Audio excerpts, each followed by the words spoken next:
এই যে একটা বিশাল বড় টার্গেট যেটা আপনি বলছিলেন বিভিন্ন অনিশ্চয়তা আছে, ঋণ প্রাপ্তি হবে কিনা, রাজস্ব আহরণ হবে কিনা। তো এতগুলো যেহেতু অনিশ্চয়তা রয়েছে, যদি সেটা বাস্তবায়ন না হয়, তাহলে এই অর্থবছরের দিন শেষে কি পরিণতি হবে?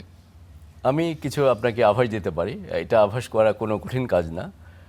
ধরুন যদি ৮০ থেকে ৮৫ ভাগ যদি বাজেট ওনারা বাস্তবায়ন করতে পারেন, তাহলে দেখবেন যে ওই ঘাটতিটা কিন্তু অনেকখানি কমে আসবে। আমার কাছে মনে হয় যে দিন শেষে সেটাই হবে।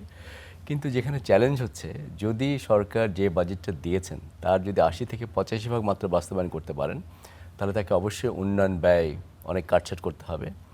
এবং হেলথ এবং এডুকেশনের যে অতিরিক্ত বরাদ্দ দেওয়া হয়েছে, যেটা আমরা সবাই অ্যাপ্রিসিয়েট করেছি, হয়তো সরকার সেখানেও তাকে কাটছাঁট করতে হবে। তো সুতরাং যদি আমার রাজস্বের সংকুলান না থাকে, আমি যে সংখ্যাগুলো বাজেটে বলি সেখান থেকে অনেকগুলোই কিন্তু অংশ কাটে। এবারে দেখুন কতগুলো জায়গায় খরচ আছে যেগুলো সরকারকে না করে তারা পারবে না।